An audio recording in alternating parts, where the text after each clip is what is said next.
जब ये चैन यूनियन को वापस बैंड में जॉइन होने के लिए कहता है तो वो मान तो जाता है, लेकिन शर्त रखता है कि इसके बदले उसे सेयोंग से दूर होना पड़ेगा। उसमें और सेयोंग में से उसे किसी एक को ही चूज करना होगा। तो ये चैन बहुत गुस्सा होता है, उसे एक मुक्का मार के कहता है कि ये क्या बकवास कर रहे हो, तुम्हें हमने कपड़े दिए, खाना दिया और रहने के लिए जगह दी, तो तुमने ये सिला दिया, तुम मेरे साथ ये सब कैसे कर सकते हो। तो वो भी चिल्लाने लगता है कि वो खाना तुमने नहीं, तुम्हारी दादी का था, और ये सब मैं तुम्हारे लिए तो ही कर रहा हूँ। दोनों की लड़ाई हो जाती है। तब गुस्से में यूनगिल यीचन को भी एक पंच मार देता है। इससे तो उससे नाक से ब्लीडिंग होने लगती है। यूनगिल को इसकी चिंता भी थी, तो कहता है कि तुम ठीक तो हो ना, क्या तुम्हें दर्द हो रहा है। तो यीचन उसके बाल खींचता है और फिर वो दोनों लड़ाई करने लग जाते हैं। सेयोंग उन्हें रोकने लगती है तो गलती से उसकी कैप नीचे गिर जाती है। सब उसे पहचान लेते हैं और उसे घेर लेते हैं। इधर इनकी अलग ही लड़ाई चल रही थी। इतने में पीटी टीचर पहुंच जाते हैं तो सारे बच्चे क्लासरूम में भागने लगते हैं और ये भी अपना सामान समेट कर ट्रक में निकलने लगते हैं। माजू यीचन को जल्दी से आने को कहता है, पर टीचर उसके सामने आ गया था, तो अब वो बच के नहीं जा सकता। लेकिन फिर भी वो उसे चकमा देकर ट्रक की तरफ भागने लगता है, लेकिन टीचर उसे पकड़ने वाला होता है कि यूना अपना पैर फंसाकर उन्हें गिरा देती है। इससे यीचन भाग जाता है और यूना को उसे बचाने के लिए थैंक्स भी करता है। उधर सेयोंग भी अपना फेस छुपाकर भाग रही थी, लेकिन गलती से उसे धक्का लग जाता है। वो गिरने वाली होती है, पर यूनगिल उसे पकड़ लेता है। कैप पहनाकर उसे अपने साथ स्विमिंग पूल की तरफ ले आता है, क्योंकि टीचर उनके पीछे ही आ रहे थे। उनके जाने के बाद दोनों बाहर निकलते हैं। सेयोंग यूनगिल पर गुस्सा करती है कि वो क्या था, तुम वहाँ पर क्या तमाशा कर रहे थे। वो कहता है कि तुम फंस गई थी, इसलिए मैं तुम्हारी हेल्प कर रहा था। वो कहती है, मैं वो नहीं कह रही हूँ, ग्राउंड की बात कर रही हूँ कि तुम वो सब क्या बोल रहे थे। तो वो उसके लिए सॉरी बोलता है कि मैंने सबके सामने तुम्हें पसंद करने वाली बात कर दी। वो कहती है कि तुम मजाक कर रहे हो, मुझे पता है कि तुम्हें यीचन पसंद है। वो चिल्लाने लगता है कि मैंने तुम्हें कितनी बार कहा है कि ऐसा कुछ नहीं है, हम दोनों के बीच में ऐसा कुछ नहीं है। तो वो कहते हैं कि मुझे सब पता है, तुमने खुद को बचाने के लिए मेरा यूज़ किया, मुझे पता है तुम्हें लड़कों में इंटरेस्ट है। वो कहता है नहीं तो, फिर झूठ कहता है कि नहीं, मुझे तुम सच में पसंद हो, मैं चाहता हूँ कि तुम भी मुझे पसंद करो। तो वो कहती है कि ठीक है, अगर ऐसा है तो मैं तुम्हें 3 सेकंड दे रही हूँ, मुझे बताओ कि तुम मुझे पसंद क्यों करते हो। अब वो बेचारा फंस गया था, सोचने लगता है कि अब मैं क्या कहूँ, पर सोचने का टाइम ही कहा था। एकदम से कहता है कि जब मैंने तुम्हें पहली बार देखा था तब से मैं तुम्हें पसंद करता हूँ, तुम बहुत ज़्यादा प्रेटी लग रही थी। ये सुनकर वो मान जाती है कि चलो, तो इसका मतलब तुम मुझे सच में पसंद करते हो। लेकिन तभी टीचर उन्हें देख लेता है तो उन्हें प्रिंसिपल के ऑफिस जाना पड़ता है। वहाँ जिमी पहले तो यूनिकल को डांटती है कि तुम्हारी वजह से बाहर के बच्चे यहाँ आए और तुम लोग एक लड़की को लेकर फाइट कर रहे थे, ये सब क्या है। और फिर सेयोंग को डांटती है कि तुम तो अब्रॉड चली गई थी ना, तो वापस क्या करने आई हूँ। तभी बेल बजती है तो वो यूनिकल को तो जाने को बोलती है, लेकिन सेयोंग को वहीं रोक लेती है। यूनिकल भागकर यूना के पास जाता है, पर वो तो उससे नाराज हो रही थी, उसकी बात ही नहीं सुन रही थी। इधर प्रिंसिपल जब सेयोंग से ये पूछती है कि तुम वापस क्यों आई, तो वो बहाना बनाती है कि लंबी फ्लाइट की वजह से मेरे कानों में प्रॉब्लम हो गई थी, तो मुझे डॉक्टर के कहने पर चेकअप के लिए वापस आना पड़ा और वो कुछ टाइम के लिए यहाँ पर आई है, फिर वापस चली जाएगी। लेकिन जिमी को इस बात से हैरानी हो रही थी कि तुम्हारी मॉम ने तुम्हें अकेले वापस इतना दूर कैसे आने दिया। वो कहने लगती है कि यहाँ पर एक हॉस्पिटल में मेरे अंकल हैं, तो इसलिए उन्होंने भेज दिया। वो कहती है कि मुझे तुम पर भरोसा है, लेकिन मैं सिर्फ अपनी ड्यूटी निभा रही हूँ, तो मुझे कंफर्म करना होगा। फिर उसके पेरेंट्स को कॉल करती है। अब सेयोंग तो बहुत ज़्यादा डर रही थी कि पता नहीं अब क्या होने वाला है, लेकिन कॉल नहीं लगती क्योंकि वो ट्रैवल कर रहे थे, इससे तो उसकी जान में जान आ गई थी। जिमी कहती है कि अब तुम वापस आ ही गई हो, तो जब तक तुम वापस नहीं जाती तुम्हें रेगुलर स्कूल आना होगा। तब उसे डर लग रहा था कि कहीं प्रिंसिपल उसकी मॉम को सच में यहाँ बुला ना ले, तो वो फैसला करती है कि अगले दिन से वो स्कूल आएगी। तभी उसकी नज़र यूना और यूनगिल पर पड़ती है।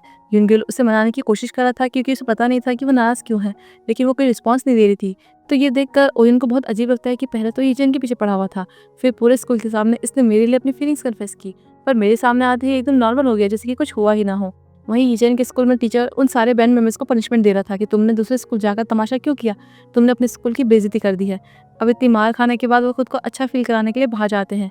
तब वहाँ पर कांग यीचन से यूनगिल और सेयोंग के बारे में बोलता है कि अगर उन दोनों के बीच में तुम सेयोंग को चूज करोगे तो मतलब कि यूनगिल आउट हो जाएगा, और अगर वो आउट हुआ तो मैं भी यहाँ से बाहर चला जाऊंगा, मैं बैंड छोड़ दूंगा। ये सुनकर तो उसे टेंशन हो जाती है कि अब मैं करूँ तो करूँ क्या। उधर छुट्टी के टाइम भी यूना यूनगिल को इग्नोर कर रही थी।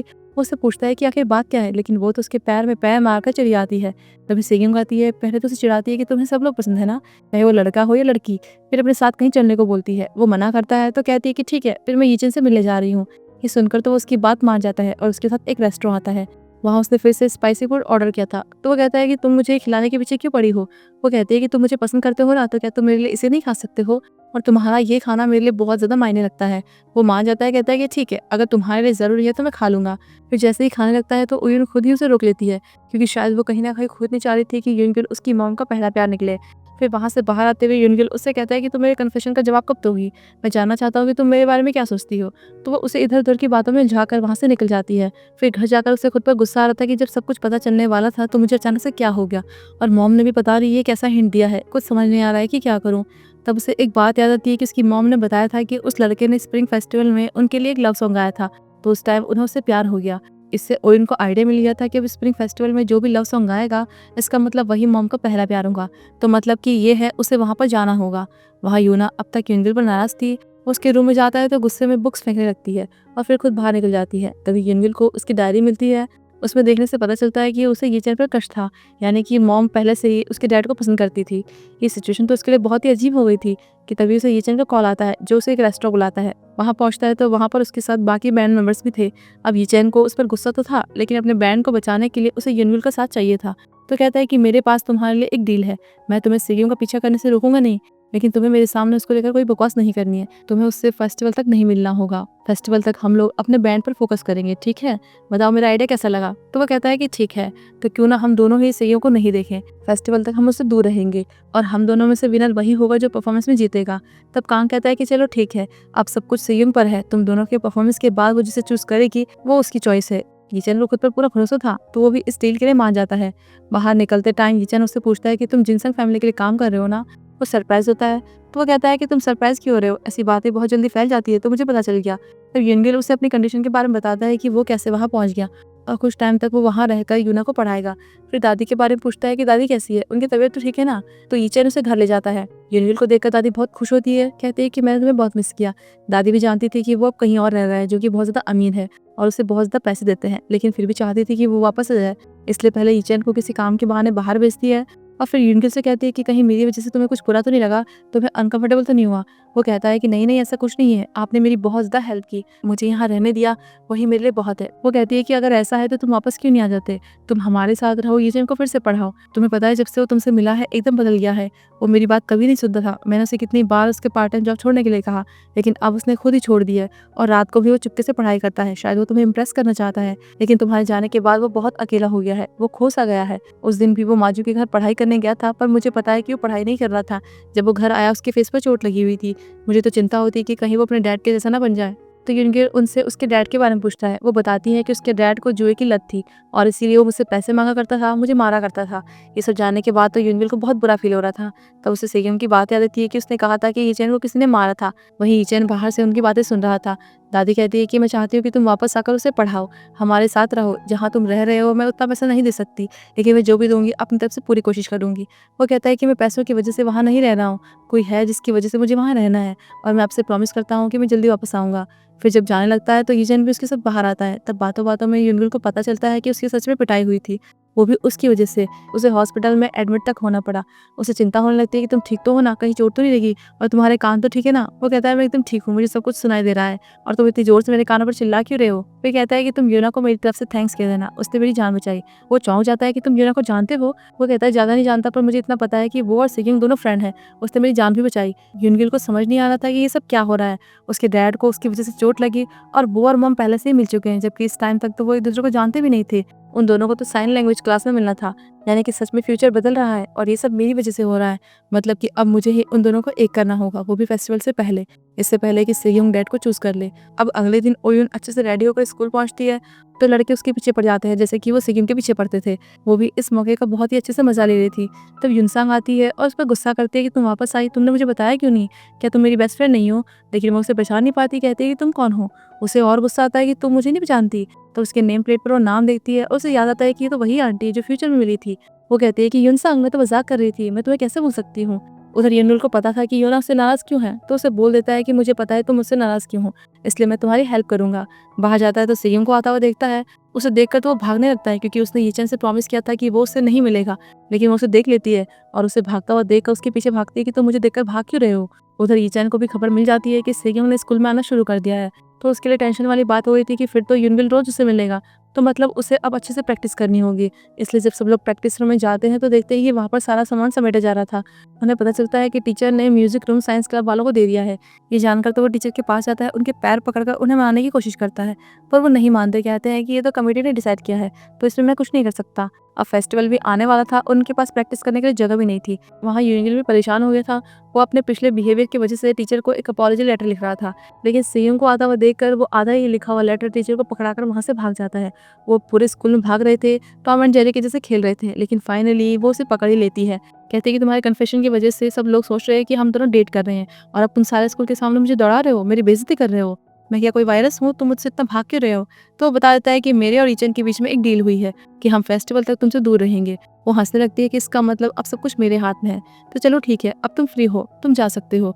और फिर वो भी चली जाती है। तभी उसे मांजू का मैसेज मिलता है। उसे भी पता चलता है कि उनका बैंड रूम हाथ से चला गया है, लेकिन उन्हें एक नई जगह मिल गई है और बैंड मेंबर्स के अलावा किसी और को इस जगह के बारे में नहीं पता है, इसलिए वो वहाँ आ जाए। लेकिन इसके बारे में किसी और को मत बताना। वो फटाफट से पहले तो यूना के पास जाता है और उससे कहता है कि मैंने कहा था ना मैं तुम्हारी हेल्प करूंगा, इसलिए तुम्हें मेरे साथ चलना होगा। वो भी मान जाती है और जब वो दोनों वहाँ पहुँचते हैं तो वो चौंक जाता है क्योंकि वहाँ पर सेयोंग भी आई हुई थी।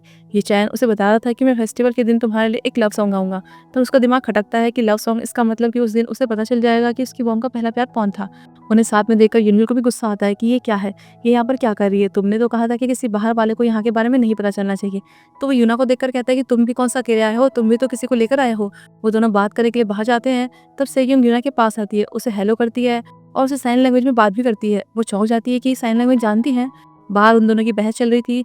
यूनगिल उससे कहता है कि तुमने कहा था कि तुम फेस्टिवल तक सेयोंग से नहीं मिलोगे, तो फिर ये सब क्या है? वो कहता है क्यों, स्कूल में तुम उसे रोज देखोगे, तो मेरे पास चॉइस नहीं थी। तब वो कहता है कि मुझे नहीं पता था कि वो आ रही है, लेकिन फिर भी मैं अपना प्रॉमिस निभा रहा था। फिर कहता है कि ये सब छोड़ो, ये बताओ कि तुमने कहा था तुम बाहर वाले को यहाँ नहीं ला सकती, तो तुम उसे लेकर क्यों आए? वो कहता है तुम भी तो यूना को लाए। तो यूनगिल कहता है कि वो मैं किसी काम के लिए लाया हूँ, वो हमारे बैंड की मेकअप और स्टाइल डिजाइनर बनेगी, वो अपने काम में बहुत अच्छी है। तो वो भी कहता है कि मैं भी सेयोंग को किसी वजह से लेकर आया हूँ, वो हमारी ऑफिशियल फोटोग्राफर होगी जो हमारे पोस्टर्स, पैम्पलेट और म्यूजिक वीडियो बनाएगी। तो दोनों इस बात पर राजी होते हैं कि ठीक है, वो दोनों ही उन दोनों की स्किल्स को चेक करेंगे, उन्हें टेस्ट करेंगे, तभी उन्हें रखेंगे। अंदर सब सेयोंग से इम्प्रेस हो रहे थे कि उसे साइन लैंग्वेज भी आती है और वो उन्हें भी सिखाती है। तब ईचन और यूनगिल अंदर आते हैं। तो यूनगिल सेयोंग से कहता है कि मुझे तुम्हारे बारे में कहा गया है कि तुम एक अच्छी फोटोग्राफर हो, तो तुम्हें अपनी स्किल्स को प्रूव करना होगा, टेस्ट देना होगा। वो मान जाती है और फिर उसके साथ बाहर चली आती है। अब मतलब आज प्रैक्टिस तो होने से रही, इसलिए वो बाकी सारे मेंबर्स भी वहाँ से चले जाते हैं। तब वहाँ यीचेन और यूना बसते हैं। तो यीचेन साइन लैंग्वेज में उसे उस दिन के लिए सॉरी बोलता है और उसे बचाने के लिए थैंक्स भी करता है। उसने यूना से ये सब कहने के लिए साइन लैंग्वेज की बुक खरीदी थी, लेकिन फिर भूल गया था कि आगे कैसे करना है, इसलिए लिखकर पूछता है कि क्या मैं तुम्हारी ड्राइंग देख सकता हूँ। वहाँ यूनगिल ने फोटोशूट के लिए एक लोकेशन देखी थी, तो वो दोनों वहीं जा रहे थे कि अचानक से स्कूटर बीच रास्ते में रुक जाता है क्योंकि पेट्रोल खत्म हो गया था। यहाँ यीचेन जब उसकी ड्राइंग देखता है तो बहुत ज़्यादा सरप्राइज होता है कि तुम तो कमाल की हो, ये ड्राइंग बहुत ही ज़्यादा अच्छी है। लेकिन इसमें यूना ने उसका स्केच भी बनाया था, तो जैसे ही वो उसे देखता है वो फटाफट से छीन लेती है। वहाँ उन दोनों को रात हो गई थी। इस टाइम तो कोई गाड़ी भी नहीं रुक रही थी। फिर एक स्टॉप पर आकर दोनों बैठ जाते हैं और गाड़ी का वेट करने लगते हैं। सेयोंग को ठंड लग रही थी तो यूनगिल उसे अपना कोट देता है। दोनों बातें करने लगते हैं। जब यूनगिल उससे कहता है कि जैसे तुम यीचेन को एक मौका दे रही हो तो मुझे भी वैसा मौका दो, या फिर यूँ कहूँ कि क्या तुम सिर्फ मुझे ही चूज नहीं कर सकती हो? वो कहती है ठीक है, अगर तुम मेरे लिए अभी गाना गाओगे तो मैं सोचूंगी। वो कहता है कि अभी, पर मैं यहाँ पर कैसे गा सकता हूँ? वो कहती है ठीक है, कोई बात नहीं, यीचेन तो मेरे लिए फेस्टिवल में लव सॉन्ग गाएगा। ये सुनकर तो वो फटाफट से बिना कुछ सोचे गाना स्टार्ट कर देता है और ऐसा फील करता है जैसे कि वो गिटार के साथ गा रहा हो। वो भी गाने को पूरा एंजॉय कर रही थी, उसे भी मजा आ रहा था। कहीं ना कहीं वो उससे इम्प्रेस भी हो रही थी। अब ये मोमेंट ऐसा था कि उन दोनों की फीलिंग्स एक दूसरे को लेकर बहुत ही स्ट्रांग हो रही थी। तब अचानक से यूनगिल अपना कंट्रोल खोने लगता है, उसे किस करने के लिए जाने लगता है और यहीं पर ये एपिसोड खत्म होता है। तो फिर हम जल्दी से मिलते हैं अगले एपिसोड में।